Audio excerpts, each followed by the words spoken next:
कैसे हैं आप सब? आई होप आप लोग अच्छे होंगे। तो हम कहीं जा रहे हैं। कहाँ जा रहे हैं बच्चा पार्टी?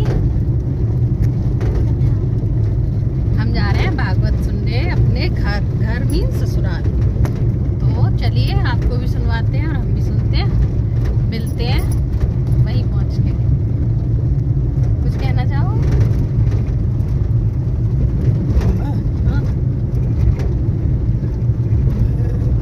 गाड़ी चलाता हूँ, हाल बेहाल है, दाढ़ी पड़ी हुई है। तो अब यहाँ पे हम ससुराल की सीमा में आ चुके हैं। तो हम अपने बहू वाले गेटअप में अवतरित हो गए हैं। जैसा कि आप सब लोग देख रहे हैं, मैं यहाँ पे कुछ बात कर रही थी लेकिन म्यूजिक की वजह से मुझे म्यूट करना पड़ा। तो बस अब मैं अपने घर पहुँचने वाली हूँ।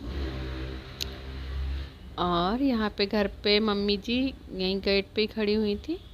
तो सबसे पहले मैं अपनी चौखट के देहरी के पैर छूँगी, उसके बाद अंदर चलूँगी और उसको वहाँ थोड़ी देर चाय वाय पीने के बाद अपना ये जहाँ पे भागवत हो रही है हमारे घर के पास ही है।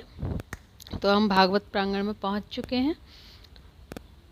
बहुत अच्छा लगा भागवत सुन के। व्यास जी ने भी काफ़ी अच्छी कथा कही। तो बस आज का वॉइस ओवर यहीं तक। आगे आप लोग भी कथा सुनिए, कथा का आनंद लीजिए और कमेंट करके ज़रूर बताइएगा। चंचलता भगवान से भगवत मिलन में बड़ी बाधक है। चंचल व्यक्ति को भगवान की प्राप्ति नहीं हो सकती। चंचल व्यक्ति जो है, हम तो कहते हैं उसे कुछ भी प्राप्त नहीं होता। इतनी खराब है ये चंचलता। एक जगह ठहरना नहीं, एक बात में ठहरना नहीं, एक जगह नहीं बैठना, इधर से उधर घूमते रहना, इधर से उधर। ये सब ऐसे चंचल व्यक्ति के लिए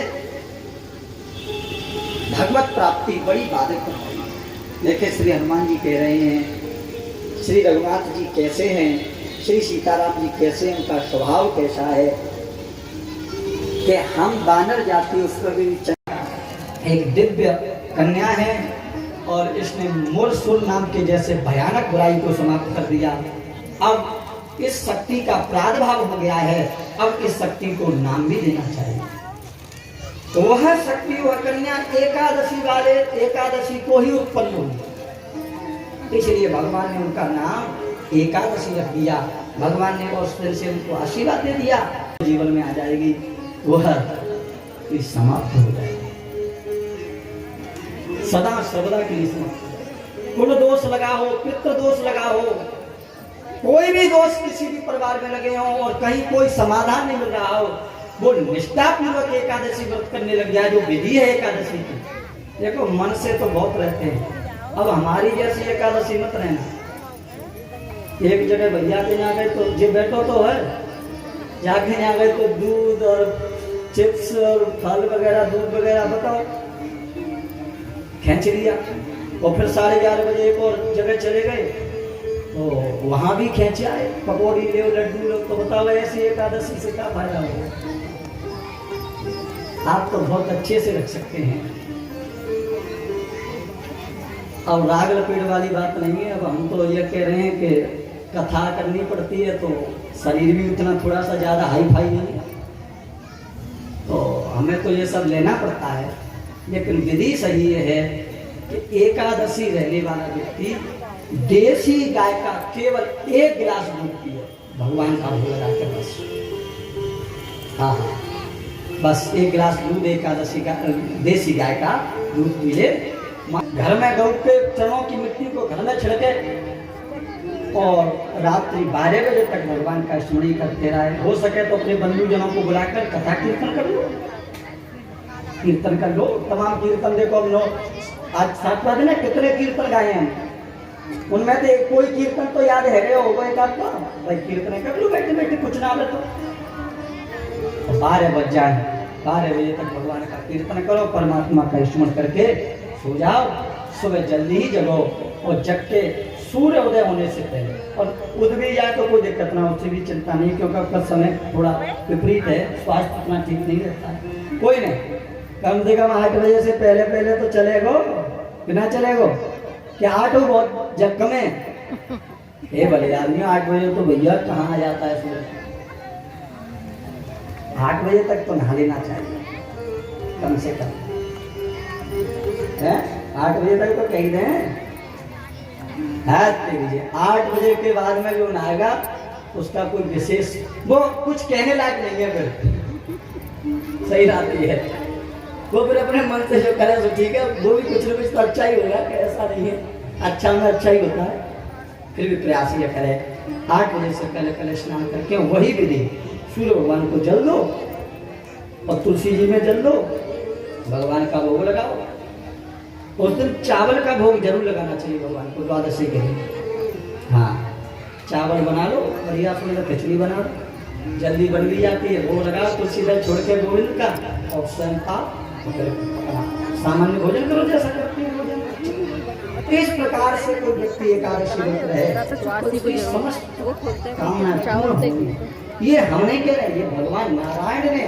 और तो वो एकादशी पेलेगी मरने के बाद में, ऐसी माताएं बातें कहती हैं, बूढ़ी बूढ़ी माताएं कहती हैं।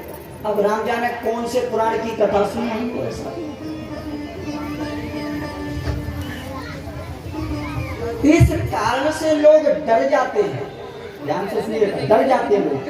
पता नहीं भैया उद्यापन कर पाए कि नहीं कर पाए, ऐसा कुछ समय रहा था, समय की क्या भले आ रही है, ऐसा कोई संकल्प नहीं ले रहे हैं भैया, और लोग एकादशी नहीं रहते, डर जाते हैं। लेकिन मैं बताऊं उद्यापन की भी विधि है, इसमें कोई बुरी बात नहीं है, लेकिन ऐसा नहीं है कि करना ही करना है, ऐसा कहीं नहीं कर पाए तो तुम्हें एकादशी पे। अरे जो एकादशी मैया बचाने के लिए प्रकट हुई है, जिनको भगवान को बचाने के लिए वरदान प्राप्त हुआ है जिस देवी को, वो देवी कैसे भक्षण कर सकती है, असंभव। जो माँ बचाने के लिए प्रकट हुई है वो माँ भक्षण कैसे कर सकती है, कभी नहीं कर सकती।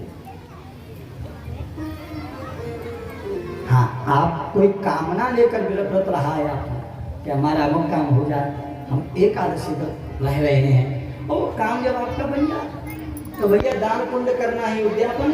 कोई बुरी बात है क्या? जिस चीज से लाखों का फायदा हो गया, मां 10-20 हजार खर्च हो जाए तो कोई बुरी बात है क्या? विचार करिए, उद्यापन वही तो है और क्या है। परहित में आप कहीं लगा दो उस धन को, यज्ञ करा दो, रामायण करा दो, भागवत करा दो, जो जैसी सामर्थ्य भगवान दे, भोज भंडारा करा दो, किसी गरीब की कन्या के विवाह में दे दो। कोई बच्चा है पढ़ने में अच्छा है, उसके माता पिता उतने नहीं है, आप उस धन को वहां लगा दो, जरूरी नहीं है भंडारा ही करवाए। परिस्थिति जैसी आपके सामने आ जाए और परित में आपको लगाना, आप उस पैसे को कहीं भी खर्च करें। अब बताओ इतना काम बन जाएगा तो इतना खर्च करने में कोई बुराई है? पर नहीं करता है तो उसी की खुद गंदी आदत ही उसी को परेशान करती है। अरे हमारा काम बन जाए, ये काम नहीं, उसी को खुद वो परेशान करती है। भगवान किसी को एकादशी मैया परेशान करने नहीं आती, उन्हें तो जो देना था तो दे दिया, अब तू जानते ना काम जान के उसको तू कैसे संभालेगा, ये तेरे ऊपर है।